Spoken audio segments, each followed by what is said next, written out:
Department. Sports Day is brought to you by Barton Community College. Explore your future and get started now. Visit gobarton.com. Okay, Sports Day in 3, 2, 1.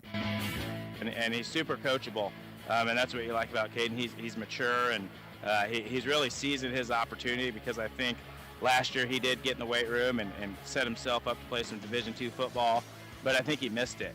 You know, he missed being out here with Braylon and all those guys that grew up. And that's still got to be something that we continue to work on, you know, and continue to focus on, is that those late possessions are really important and trying to get a look. And that's just got to be something we got to stay focused on. Mitchell deflects it. Harris takes it for Kansas. Spin, 360. Bucket in the foul. Kevin McCullough. You know, we had the bad stretch to end the first half, and then the last minute of the first half and the first 3 minutes of the second half were bad, and after that, it became a game again, and we were pretty good. We knew that we had to come in here, you know, and get a win, and I think the big thing that just getting in preparation for the week was just come out with energy, because, you know, when we do that, we're a scary team, so we showed that tonight. The Chiefs' offensive line have had some issues. Their tackles are not the strongest, yet it's the Chiefs that have only given up 26 sacks and the vaunted Eagles' offensive line that's given up 44. Listen, they're not going to win every snap against the defensive line of the Eagles, but if you look at the line of quarterbacks that the Eagles have seen, they ain't seen nothing like Patrick Mahomes, and it's going to be a different game. I'm just going to make it real quick. I'll play through all injuries that the trainers will let me play through. I'll play through. So that's the list. As long as the trainers okay me to get out there, I'm going to play through it. I mean, it's honestly a dream come true, and we can do nothing but thank the fans for embracing us like this. And get your word in on that too, Jason. If Mom is doing the coin toss, we're gonna have to coach her up a little bit. I don't think I've ever seen her flip a coin, but it would be a pretty incredible moment, yeah. And welcome to Sports Day on 1590 KVGB and 95.5 FM, the talk of the town, coming to you from the Mayo Money Management Studio. Welcome to the Tuesday show. Flip a coin. Joining me on the I'm Steve Webster, by the way. Mike Hesher, with the stern look on his face right now. If you're watching the live stream, Mike Corson right in the middle. And on the near side is Aaron Clark. Hello, boys. I did want to bring some breaking news. Marilla Gorilla tweaked his hamstring yesterday. He's not playing Sunday. That is Magilla Gorilla. Maybe it was his brother. Well, that'll really hurt then if they don't have Magilla Gorilla swinging in from the outside to land right on Patrick Mahomes' back. Oh, on the show today, voice of the Barton Cougars, Cole Reif. Mike Hesher. This is like a 30 for 30. No, he goes in, he looks back with longtime Hoisington coach and educator Bruce Cooper, reflecting on his career that'll come to an end with his retirement at the end of the season. Mike Corson will be talking Great Bend Lady Panther wrestling today with Great Bend Panther coach Nathan Brockman. We'll have our Tuesday sports headlines and our sounds the past 24 hours coming up in just a moment. So everybody that I know is retiring right now except me. I'm in here with you guys because I just love you so much. But Coop goes back a ways. He does go back a ways. So this you'd go back, okay, that'd be like 1974. He goes back to 74? 1974. It was a very interesting conversation. It's coming up. It's coming up, yes. And we have a lot of things to talk So it's about. not live. It's not live. Could be. I don't know. Okay. So Coop was the basketball coach. And it was 1987. Okay. What do you mean you don't think he's ever... Has he been the head basketball coach? Yes. Okay, see? We skipped over a lot of things. The thing we didn't really talk about, and I'm blowing it is recorded, we didn't talk any about driver's ed. And he taught driver's ed for years. So anyway, it was 1987. And we did coaches reports. Oh, okay. And they'd all air on Saturday morning. That room all the way over there, that was the old B104 or KVGB FM as it was called in those days. And you would have to go in there like at 6:30 in the morning and start calling coaches. Right. I had to do like 14 of them. Back to back to back to back to back. You were young. Well, Cooper was too, but he wasn't very happy about ever answering the phone because his team that year was not very good. Coach, he got drilled last night by 45. What do you think?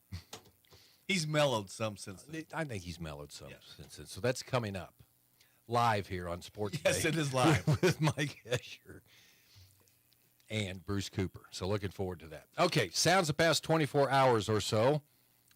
Kyle Curry, that was after the Panthers' demolition of Liberal Friday night when Caden Sharman went out, scored 18 points. He's averaging 9.5 points a game over his last 4. He's turned into a scoring threat. Again, the only thing bad he did, he tried that dunk that didn't go down. He probably could have done it with one hand, but he tried with two. But, man, he's been a big addition to this team coming. You've got a quarterback out on the floor. I mean, Kyle Curry likes the fact that he takes over down the stretch as far as communication, just like he's a quarterback out there, Aaron. He does, and it's impressive to see just the athleticism transition over from the football field to the basketball court. We saw him do some incredible athletic feats on the field, whether it was running through guys or running around guys, making incredible throws down the field to, Braylon Council, who has been on the end of some of those throws on the basketball court as well. But you can really just see the dynamic athlete that Sharman is, especially when he steps on the court and kind of takes over in the scoring like we've seen these past couple games. Just another weapon for the 8-6 Panthers, who head to Buhler Middle School tonight to take on Buhler High School. Buhler is 4-10 on the season. Cindy Beck talking about her team needing to, execute down the stretch. They had that lead in the fourth quarter against Liberal. They were up 36-34 with just over 6 minutes to go in the game. They scored only 2 more points the rest of the way, and both of those were on free throws. So, yeah, they played some good defense down the stretch, or Liberal would have left them in the dust. They ended up falling in that game 43-38. Lady Panthers should feel better tonight as they take on a Buhler team that's 5-9, and a Buhler team that has provided the Junction City girls with their only celebration this year. Junction City beat Buhler. Then I was kind of wondering, well, gosh, who did they beat? Well, the young Padawan over here has that information right in front of you. Below the... They actually were able to start off their year with a win against Nickerson, and then it's funny because they have 4 other wins after that first one, and they've both come in back-to-back pairs. To end December and start off 2023, they got victories against Augusta and Winfield, and then they're actually coming into this game against the Lady Panthers on a 2-game win streak, having won against Rose Hill and El Dorado. That being said, what was the Winfield score? The Winfield score was 21-17. So not exactly. They followed that up with another tight one right after that, right? Yeah, 23-26. So not always the. You mean 26-23? 26-23. My bad. Okay. Yes, I have it reversed on my sheet for mathematical purposes in the Excel sheet. But anyways, it should be. I don't want to sit there. Yeah, Buhler's struggled. They're very young. I think they, like we said yesterday. So hopefully the Panthers can get a couple of wins tonight.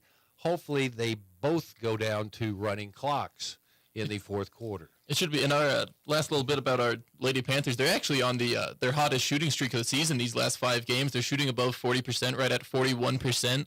Their season average 36, so Lady Panthers been hot these last 5. But they need to get going because they've lost 7 of their last 9. But we're getting the scoring in the right direction, though. That's what we're moving the scoring in the right direction. Okay, yeah, we've started moving the offense in the right direction, making some more shots, taking quality shots, working the offense in there. Call last night on ESPN, Kevin McCullough scoring off a steal by DeJuan Harris. Then he hit the and one. KU led 52-48 on Texas. That was about 14 minutes to go in the game.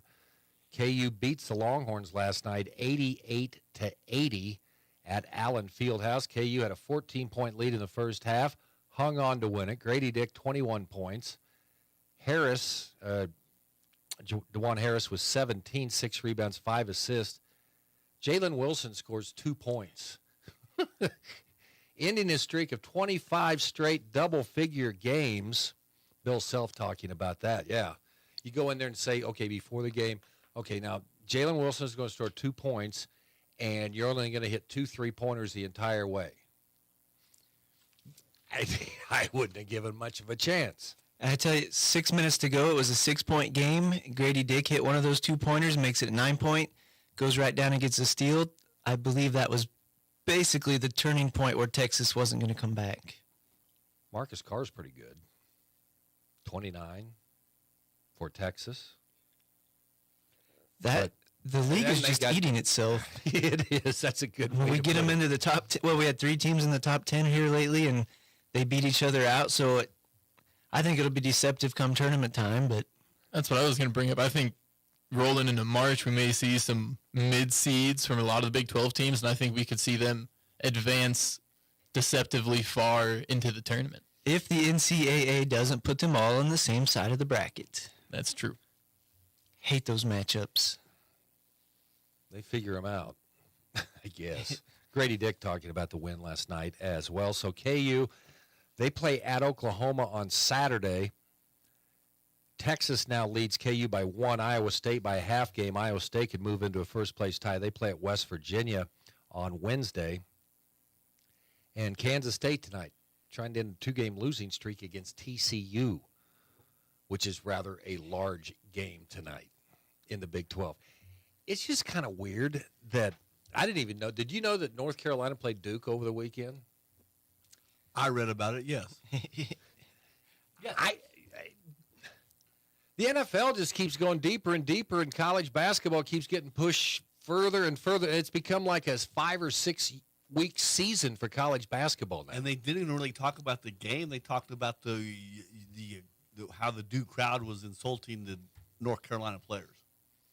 I'll say both of them are unranked this year, are they not? Duke got hammered last by night. Miami. Yeah, by Miami. They scored 59 points in that game. Coach K is gone. But no, I mean, college basketball, it's just – and, of course, then you've got ESPN that's just pumping the NBA. I guess that's a popular thing to do if you live in one of the sanctuary NBA cities that are out there. Out here in the Midwest, I want to hear college basketball, but there's just none of it right now. We'll get around to it once the Super Bowl gets over with. And I was going to say, once this weekend rolls by, they'll have to pivot to something else from the – that flag football was pretty popular to me. Maybe that alternate football league will go just flag football. Well, that maybe we'll have the what could they call the FFL, Flag Football League? You could play a full NFL season, go out there and get some extra income playing flag football. Yeah, college basketball is just still not even on the front burner right now. It used to be kind of that when, once conference season started, then they started to, get more legs. But I think it's kind of like the baseball season. You got the local market games that you're interested in. Could care less about Michigan State, Duke, Carolina. But come tournament time, those are the teams that you kind of expect to make runs. Yep. College basketball season beginning next week. Can't wait to see it get started. Seren Petro, Sports Radio 810 in Kansas City, talking about the underrated Chief offensive line and how they'll have to go against Philadelphia and McGilla Gorilla on the outside. Saying he hadn't seen a quarterback like Patrick Mahomes. We'll find out coming up on Sunday. By the way, the Chiefs activated running back Clyde Edwards-Helaire yesterday. What's he going to do? Is he going to replace McCole Hardman now at wide receiver? I was interested to see how they'd use him as well because I like what they've been doing with Isaiah Pacheco lately, especially with how he's been getting into kind of a groove, finding those chunk runs later in the game where he's able to kind of bounce off some defenders who might be tired from trying to tackle him. So now are you telling me we're gonna share carries with Clyde? I don't know. That's why it'd be interesting because trying to work him back into an offense he's been out of for a while, especially before the biggest game of the year. I wouldn't be surprised if he gets some carries, but I'd still like to see Pacheco getting a bulk of those running carries with McKinnon still handling the passing. I don't think you change anything. You put Clyde on special teams. Maybe you can. There you go. That can be an excellent fit for him. I think that'd be perfect. Patrick Mahomes, if the trainers say I can go out and play, then I'm going to go out and play. And Travis and Jason Kelce last night. Fans are petitioning the NFL so their mom could do the coin toss. Did you see her response? She had the most mom response to it, too.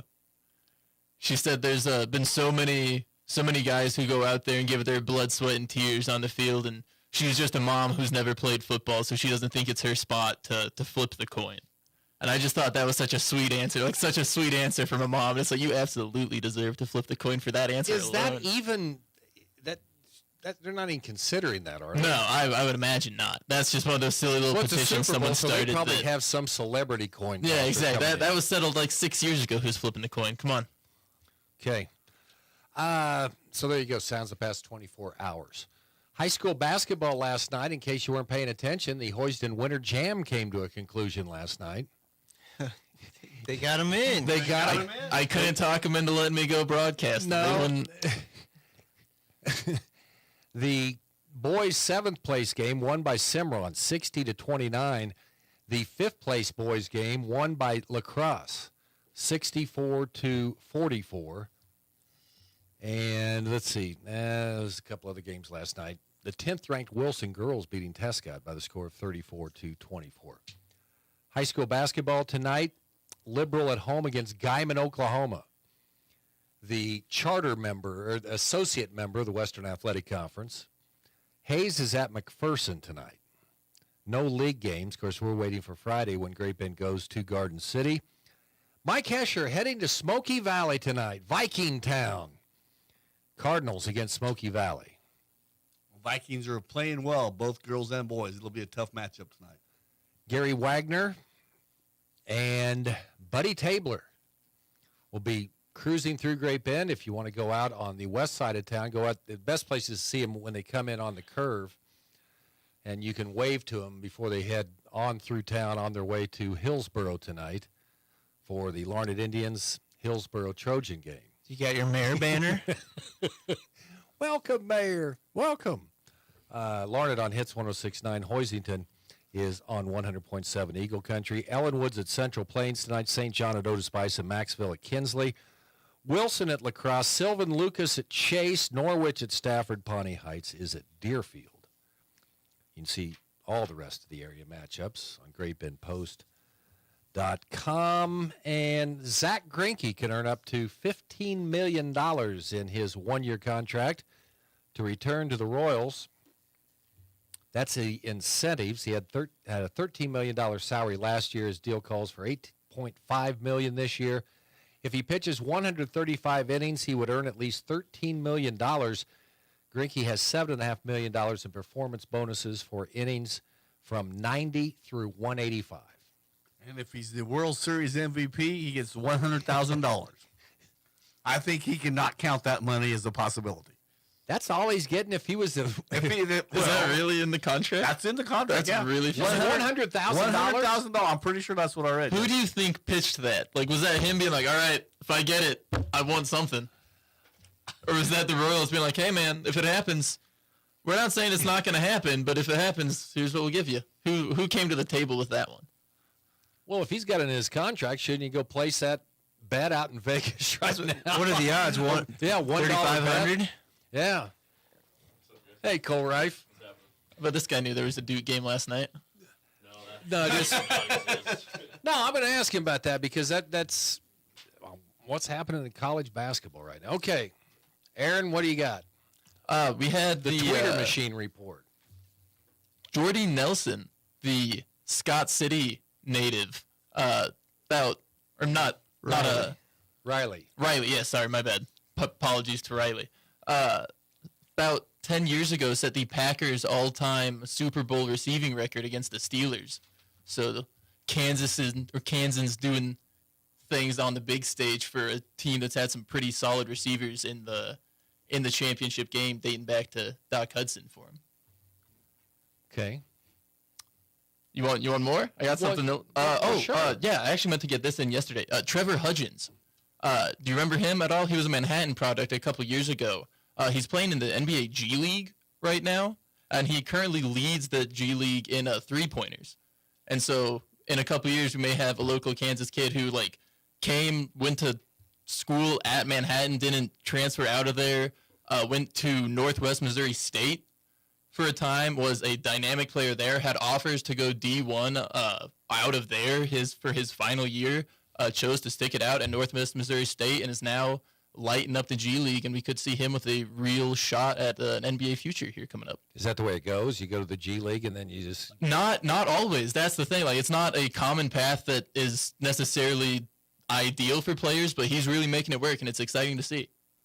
Tell me you don't go home at night and watch the G League. No. Okay, all right. I'll go home at night and watch preseason NFL. I'll tell you I did that, but not G League. I watch his highlights, but that's just, again, because he's Manhattan product, fun to keep up with. Cole Reif coming up next on Sports Day. Also, the Coop is in. Mike Hesher and Bruce Cooper live here on Sports Day on 1590 KVGB and 95.5 FM. When you need to get rid of the pain, you want the best. You need to see Dr. Dan Quillen at Catalyst Therapy and Sports Rehab. Dr. Dan is Barton County's only board-certified clinical specialist in orthopedic physical therapy. No matter your age, when it hurts, he will help. Call Dan at 620-282-4825. That's 282-4825. Excellence driven, unrivaled results. Catalyst Therapy and Sports Rehab. Inside the Fieldhouse at 9th and Madison in Great Bend. The need for nurses is constant. Barton Community College offers practical and registered nursing programs. The affordable and challenging coursework is taught by experienced instructors who care about you and have a passion for teaching in the field of nursing. Get hands-on training in the classroom, state-of-the-art simulation labs, and at clinical sites for this high-demand field. The application deadline has been extended to March 1st. Apply online at nursing.bartonccc.edu. You don't have to be a tech expert to enjoy the latest devices. Get a Samsung Galaxy S22 Plus or iPhone 14 Pro Max half off at Next Tech Wireless. Not only are you getting a great deal on those devices, you're also getting them with a great customer service guarantee.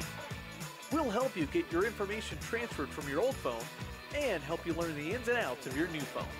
Next Tech Wireless.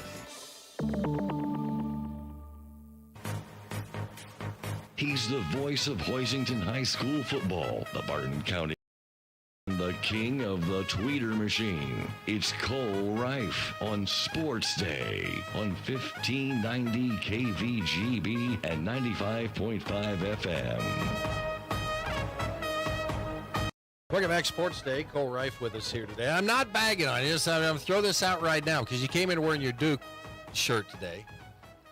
And I brought up to the boys because KU was playing Texas last night, right? Yeah, I saw that. Yeah, it's a huge game. Mm-hmm. I mean, but Super Bowl week's going on. I didn't know North Carolina played Duke over the weekend. It's just like, and I know both of those teams are down, but man, college basketball's turned into like a 5 or 6 week season anymore.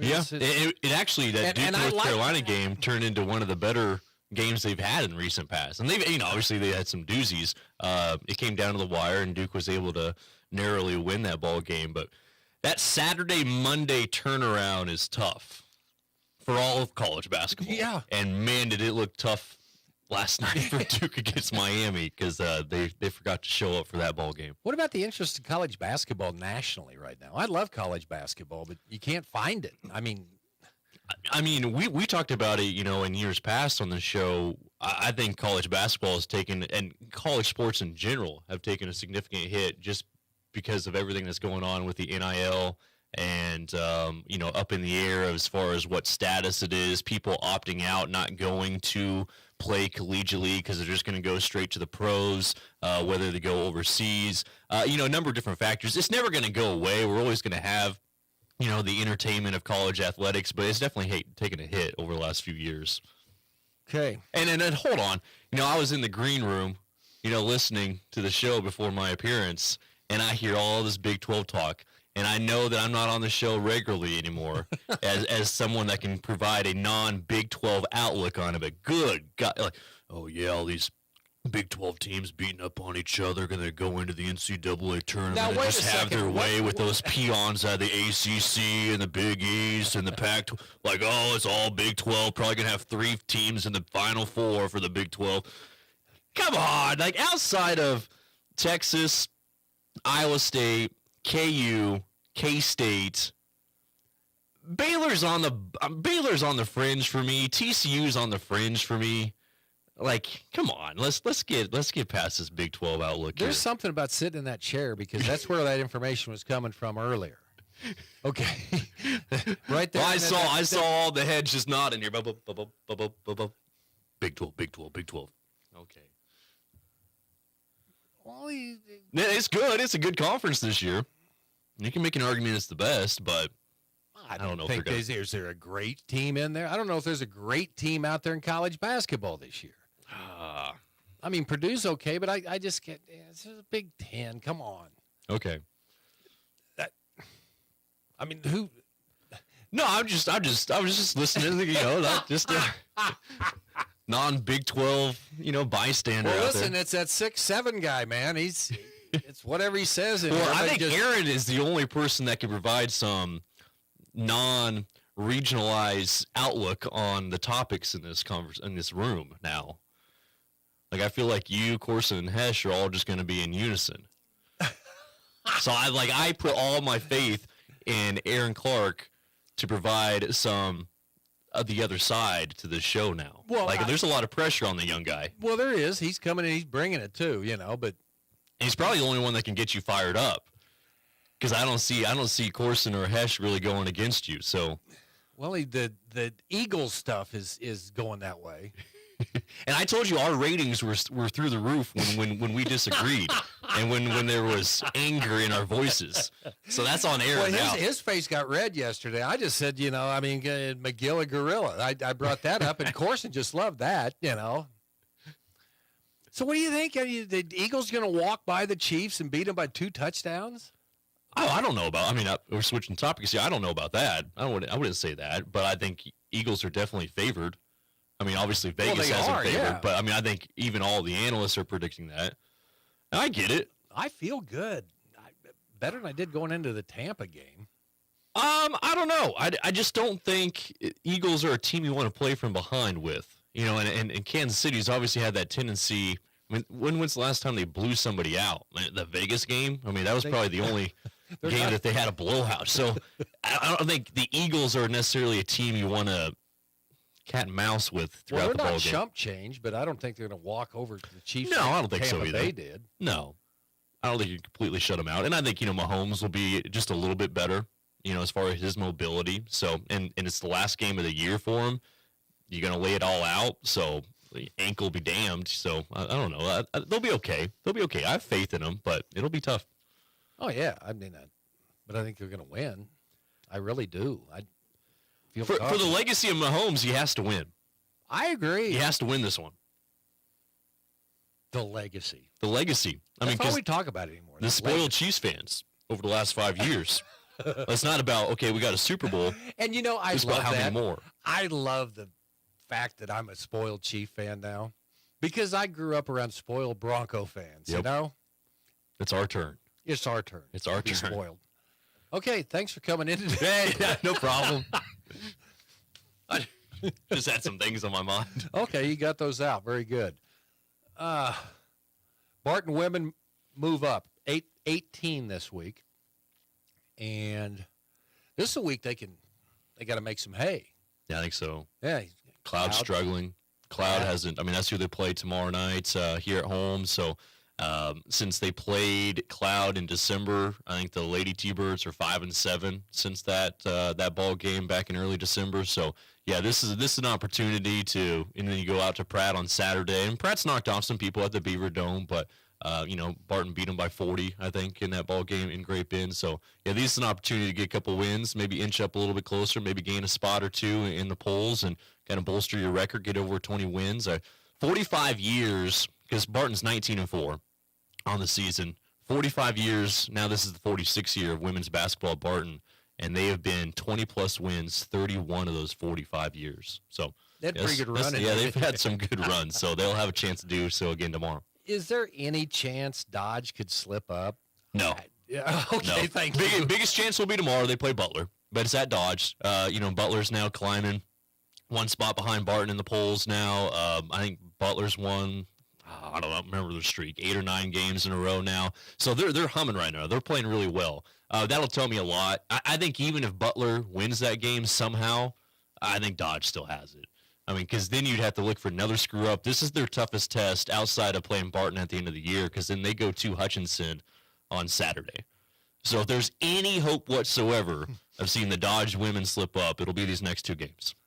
But Barton's kind of solidified themselves as, a top 4 finish right now. Yeah, that win. And Butler knocked off Hutchinson this past weekend at the Sports Arena, so that's helped out lock in that 3 spot almost. I mean, not lock it in, but you have a 2-game cushion over Hutchinson now. I mean, so you're still chasing Butler for the 2 spot, but that 3 spot, you got a 2-game lead over Hutchinson, so that's sitting pretty good. Okay, Cougar men got off to a good start against Coffeyville, but then Coffeyville roars back and just kind of wins it going away. It's just they seem to be in control. Yeah, I mean, props to them, and they made the winning plays. But have you ever seen 28 of 28 at the foul line? Coffeyville did not miss. They didn't miss one? In 28 free throw attempts. And I've seen some games where people have gotten 100%, like 13 of 13, 14 of 14. I have never seen anything like Barton against Hutchinson. I think we shot 28 of 32, and I left the sports arena like, man, that was pretty good. That was an impressive performance. 28 of 28. They never missed a single free throw, and they took a lot. So that was impressive. Hats off to them. So that game at Pratt's big. Yeah. I mean, the game, any time this year, especially on the men's side, I mean, you never know what's going to happen. I mean, any Cloud's come in and pulled some sneaky ones here in the last few years. So yeah, and Cloud's a hard team to figure out, just like the women. I mean, they've stumbled since we last, when we were talking about them in December, and they were the 2nd best team behind Dodge City at that time, and eventually got into the top 25 poll, and they've really, really faltered. And storyline there, their head coach won't be in Great Bend tomorrow. He got double teed at the end of the half against Pratt in Concordia on Saturday. So 2 quick tees at halftime and didn't come back out the second half. Now has to serve a 1-game suspension, so he won't be in Great Bend. If he is, he's going to be in disguise. So, so that'll be the story for the men's game. Just look down there, down in that the northwest corner down. That's where everything happens at a Barton game. Down in that northwest corner. Some of the biggest moments after games. Just look at the northwest corner. He'll be down there. Okay, next week, what's the schedule look like for Barton then? You looking at? Oh gosh, you would ask. Okay, forecast here. Yeah, so you got Butler coming in next Wednesday. So you go out to Pratt Saturday, then you have Butler coming in on Wednesday, and then the following Saturday is another home game. Who would that be? So it'd be Colby. Colby's probably got to be lumped in there. No, it'd be Seward County. Okay. So yeah, this is a good stretch. This week is definitely an opportunity to gain some momentum and build up a little bit on the men's side. It's gonna be tough though, but the women's side should have a good shot. Okay, before I let you go, I just want to tell you one thing. Go Big 12. Oh, Cole Rife national right championships. Big 12. I think they've won 2 in a row. I mean, it's not saying. But before Baylor and before KU these last 2 years, a single Big 12 team to win a title since 1988. That's the long stretch of bad basketball. I mean, what do you mean? Wait. No Big 12 team has won a national title prior to 2008. Outside of KU. Sorry, I didn't. My bad. Outside of KU, no Big 12 team has won a national championship since 1988 prior to Baylor winning it 2 years ago. KU is the only Big 12 team. KU is good. The rest of you dwarfs in the Big 12 can just fall in line with the Jayhawks. I concur.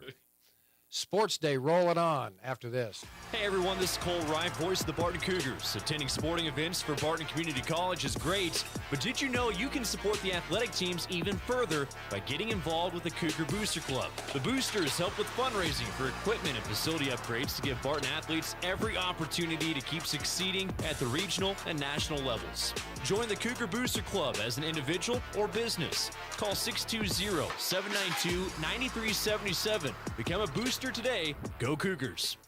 Some of us were born to farm. Some diesels, like Cenex Premium Diesel, were born to fuel. Cenex Ruby Fieldmaster comes with a more complete additive package for a more complete burn to reduce particulate matter and keep filters cleaner for longer.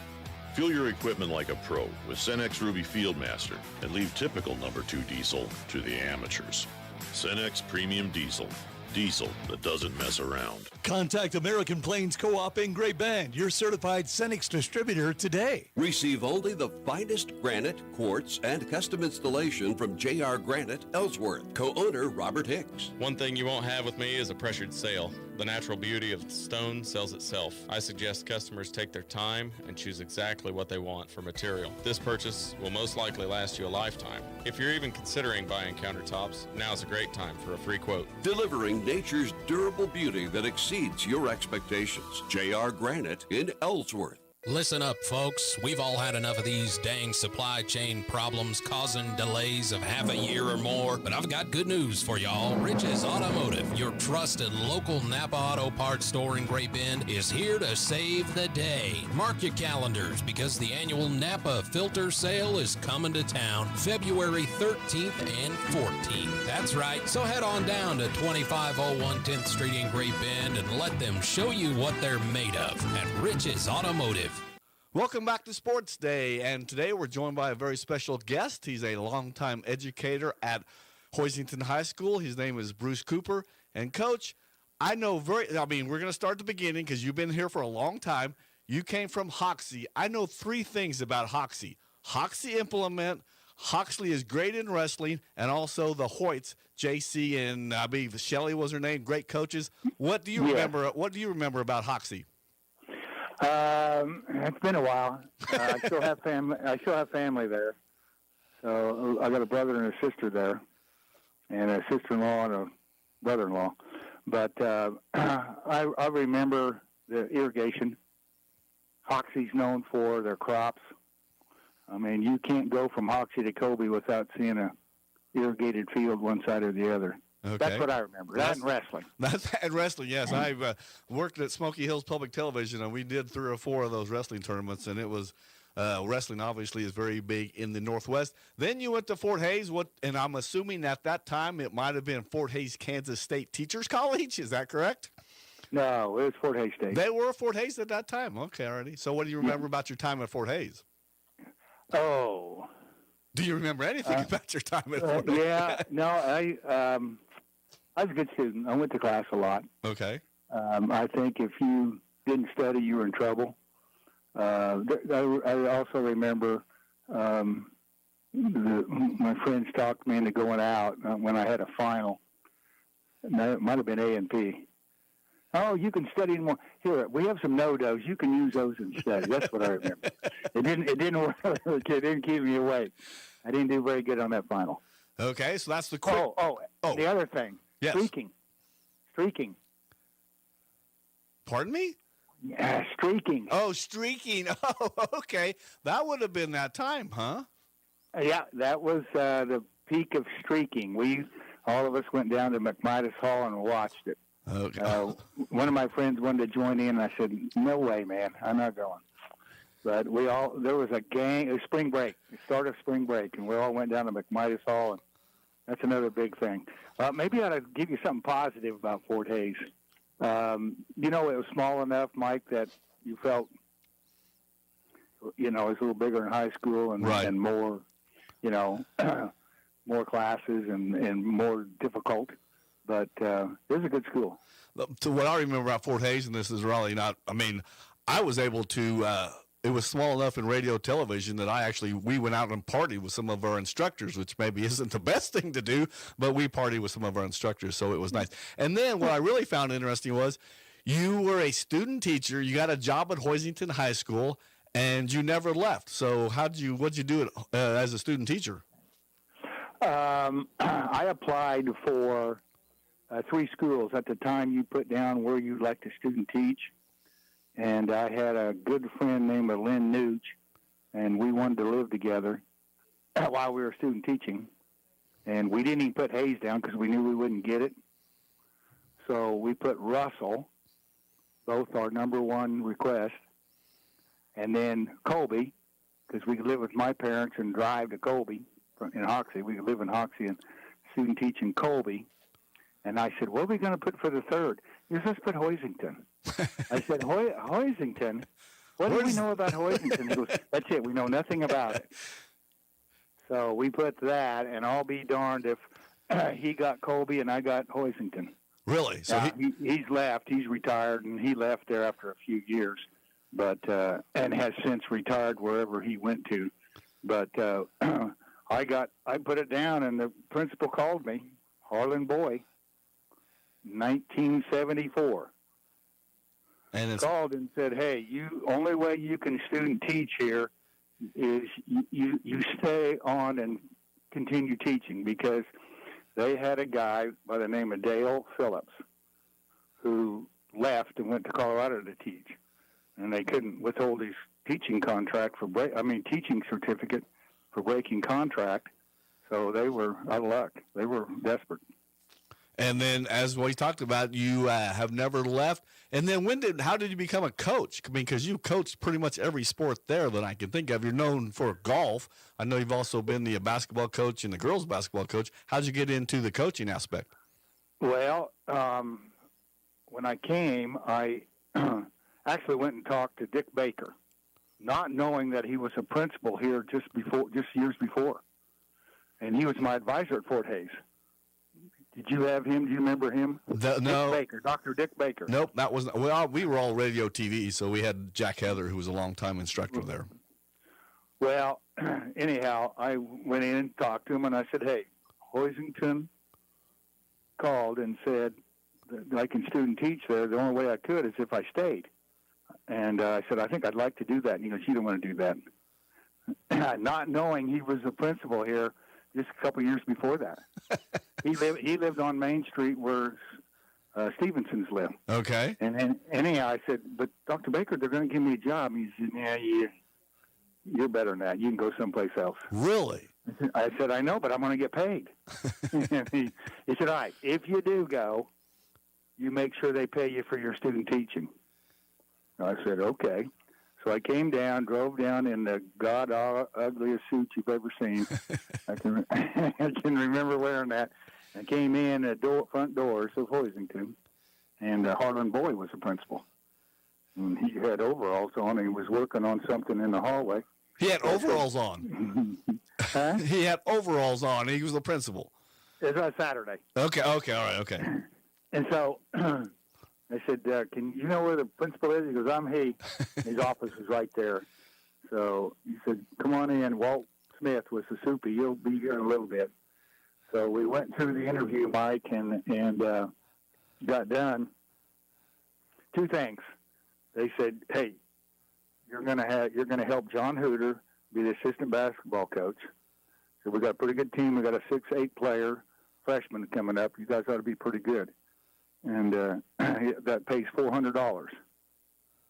Well, I'm 22 years old. I'm going, does that pay $400 a month or a year? Oh, God, no, a year. So I made $400 a year for coaching assistant boys basketball. And then I said, if I do come here, I'd like to be paid for my student teaching. And Harlan Boy, the principal, goes, "No, I can't do that. No way." And Walt Smith, the superintendent, said, "Yeah, we can. We'll pay you." Really? Yeah. And Harlan goes, "How can we do that?" He said, "Well, wait till he gets certified, and then we'll double his pay for a month or two." Okay. However long student teaching was. So, okay, that's moving along quickly because we have a limited amount of time. So you're pretty. You've done a lot of golf coaching in your years, several state championships, and also national coach of the year. Am I remembering that right? Correct. Yeah, I think in 17. Okay. Yeah, you have to win the state coach of the year to be eligible for the national coach of the year. And that 17, I won state coach of the year. I'd won it before. You should have told me these questions. I can't remember. But I won it one other time, and then this time they send you an application for the national coach of the year. All state coaches get an application to apply to try to win the national coach of the year. And so I filled it out online. Perfect, man. Then got interrupted, was teaching or something. Went back to it and it all erased. Oh, no. Yeah. So so I thought, crap, I forgot to save it. So I did it again, Mike, and I got it all done. And they had some essay questions on there, and they had philosophies, your coaching philosophy and your accomplishments, and it took a while. And so I hit save this time and went back and did whatever I was supposed to do. Came back to finish it, and it was gone. Erased again? Again. Oh, my. So I went home, and I thought, I don't have a chance. I mean, it's a national coach. I'm not even going to do it. I've tried it twice, and it failed. And I went home and told my wife that. And my wife goes, you don't know that. It can't be that hard. And I said, I know, but I had to put my philosophy down. That took a while, and I'm sure the second one wasn't like the first one. Anyhow, she said, do it anyway. So I went back and did it again, and kind of gave her credit. I was going to say, if she made you do it a third time, yes. Gave her credit for being supportive and me being gone that long, coaching, being gone every night, and sent it in, and next thing I know, I won. Well, that was congratulations. I was out of town at the time, but congratulations. What do you remember about your golf state championships? Oh, we were really strong. We had young girls, and my first year of coaching, I hosted. I knew nothing about it. I had to call the state and find out how to run it. I was hosting, and at that time, that was the last 2-day state. 3 years ago, they just brought it back, 2-day state. Okay. And I knew a lot about golf, but I had never really coached it. And the second year, I think we got fourth, and then the next year, I think we won 4 in a row, because I had young girls, and it seemed to the older girls taught the younger girls what to do, how to, and it just snowballed, and won 4 in a row at that time, and I thought, man, this is easy, and it's not. It's not. Did Hoisington have a tradition in golf before you got there, or not? Did they even have a golf team? Yeah, they've had it. They had it since 72, I think, yeah. All righty. We're talking with Bruce Cooper. He is a longtime educator at Hoisington High School. And most recently, Coach, you've been doing a lot of the assistant coach for the girls basketball. How's that been going? Awesome. In my opinion, after doing boys for 30 years and 16 years now with the girls pace doesn't go quite as fast. And so you can coach a little more like during the game, and you can coach a little more even with the fast breaking. It's just not that fast. Right. It's getting faster every year, but as I've gotten older, it's a little bit maybe more relaxed and maybe not quite as pressured and demanding as the boys were. Boys, you got to be on your toes. If you didn't have your stuff together, you'd be in trouble. Okay, I told myself I wasn't going to ask you this question, but I will. What's the biggest difference between 1974 and now amongst the students? Oh, boy. Besides social media. Kids are kids. I think they're going to do what they can get away with. I think that was true back then, maybe more so now. It's hard to say, Mike, because of technology. Right. We didn't have computers. We didn't have cell phones to be on back then. But they're about the same. The kids are the kids, and I think maybe a little bit of difference is you can't quite discipline them like you used to. Okay. We still had SWAT. When I came, we still had really? quite a few years. We still had minister SWATs to kids. Okay. I've had some students have it. So I've turned in a couple of students, and they straightened right up after that. Okay. And wrapping up here, talking with Bruce Cooper from Hoisington High School. 49 years as an educator. My one question is, why not make 50?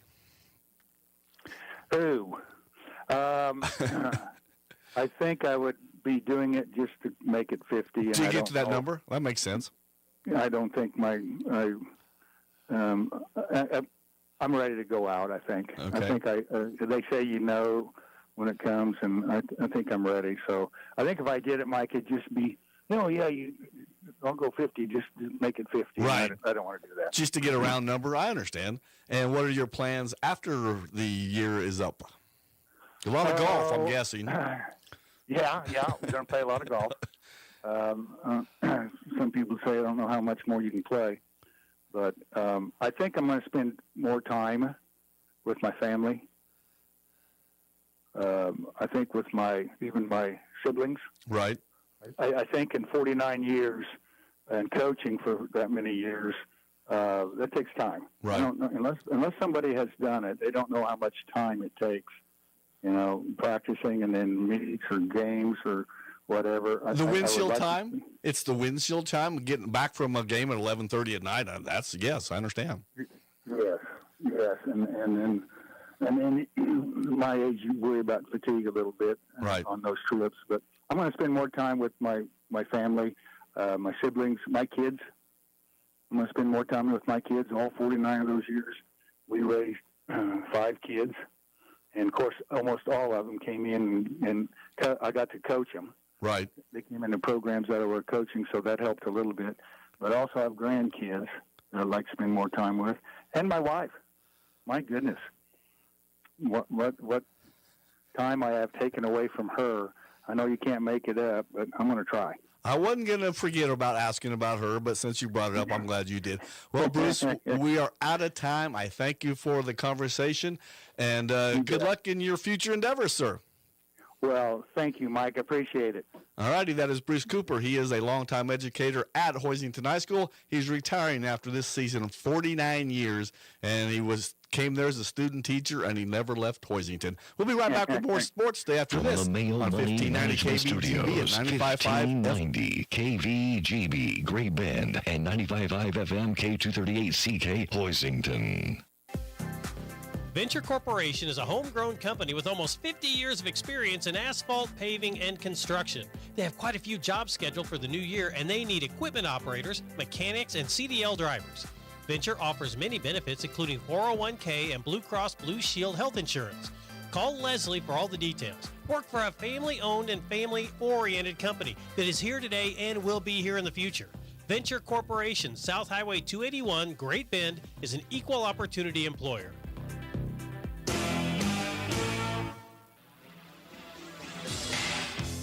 Sports Day presents On the Prowl with Mike Corson, an inside look at all the sports taking place at Great Bend High School.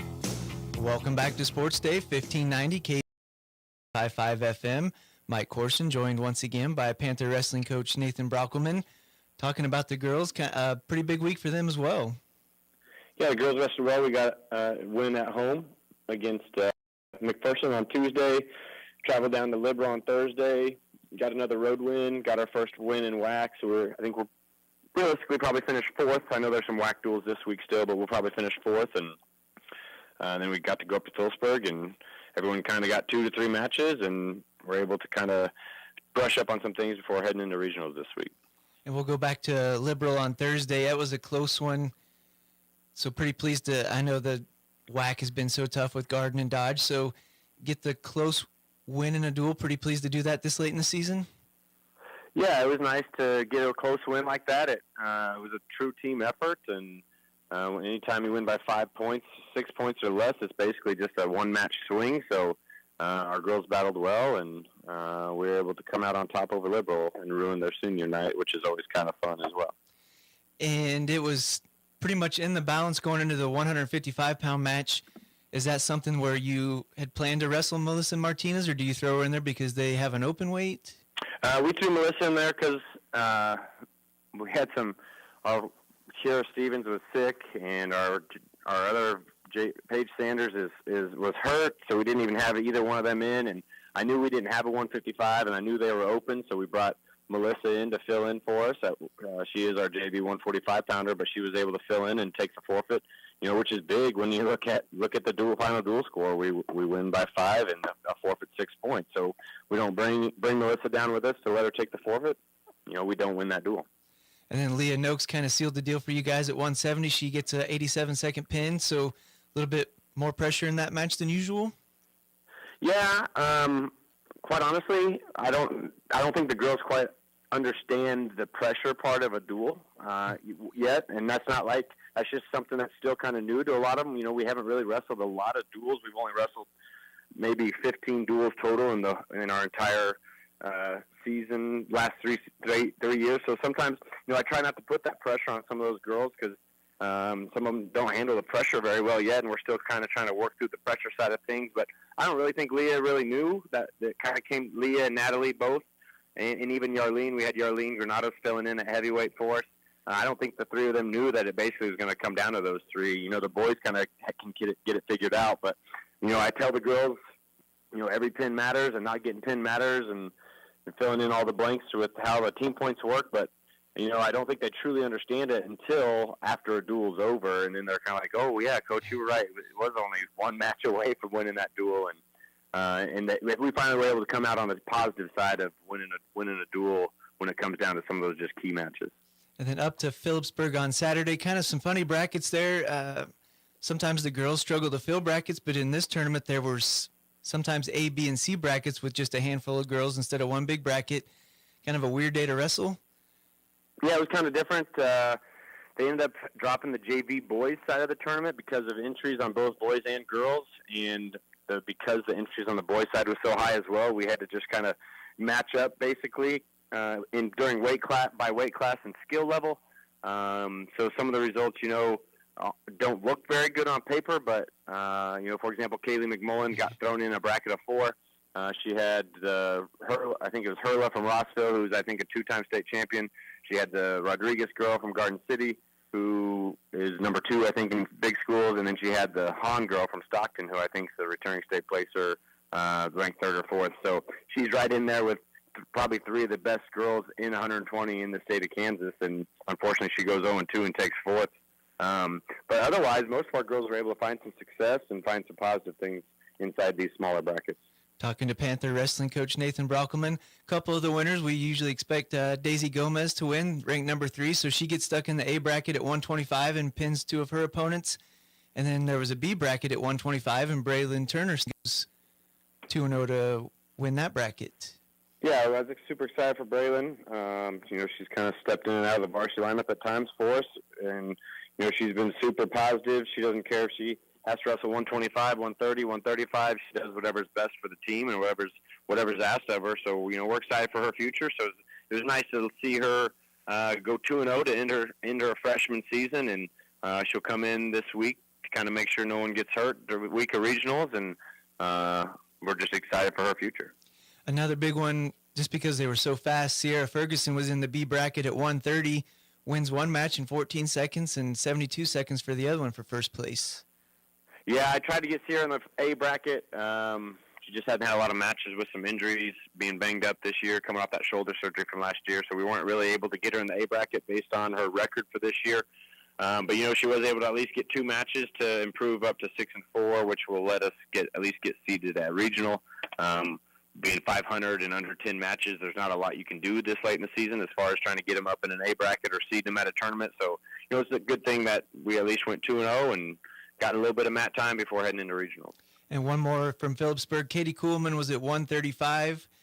So by record, Jaden and I of Russell didn't look that impressive, but if anybody follows the sport, they know that she was up there on the state medals last year. So interesting competition at 135. Yeah, you know, Katie wrestled tough. Got the win in the first round. She was in a 5-man bracket, one of the few 5-man brackets that were up there, but got the win in the first round. We got to wrestle Jaden and I from Russell. Jaden's a tough girl. She had our own Bree Ridgway on the ropes a couple times last year, but Bree was able to become a victorious. I can't remember if Jaden was a runner-up, or I think she was a runner-up last year to the Hope Blake girl from Mission Valley is my initial thoughts. But you know, Katie wrestled well, trying to get adjusted to giving up a little bit of weight and get her back going on the positive side. She did pick up, you know, she did pick up a big win in our duel against Liberal I can't think of what her name is, but that girl beat us at the Dodge tournament 6-2, and Katie was able to pick up a big pin in the duel against Liberal. So that was, you know, big confidence boost for Katie. We just got to get her confidence back as we go to regionals this week. Yeah, and finally regionals. Top 4 go to state. You guys are going out west to Dodge City. Probably going to be the toughest regional among the groups. It's by far the toughest regional amongst the groups. We got, number 1, Dodge City, number 3, Garden City. At one time, Hayes was number 4. They're not anymore, but, looking at the rankings, I do kind of help out with the girls' rankings. Basically, 4th through about 20th rank is a separation of about 15.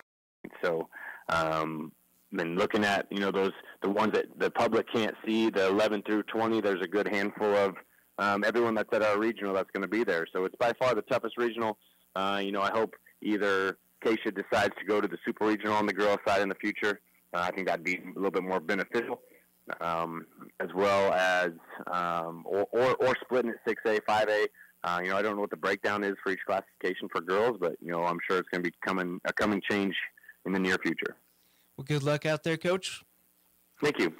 And more Sports Day after this. If you need physical therapy, consider Advanced Therapy in Great Bend and Progressive Therapy in Larned and Hayes. Hi, my name is Dalton Jones, a patient that I helped. She came in with chronic back pain that she'd been having for years. After several weeks of showing her exercises, several different interventions, we were able to get her back to where she can do her shopping without leaning on the shopping cart at all. You don't need to hurt. Physical therapy can help. Call Advanced or Progressive Therapy and Sports Medicine to explore your treatment options and get your life back.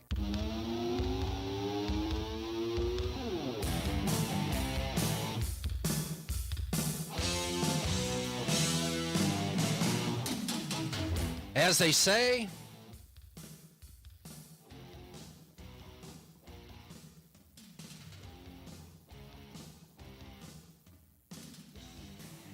say, that's the show.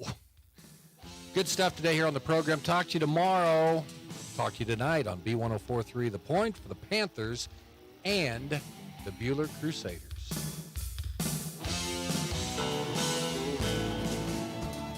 This is Agriculture Today, and I'm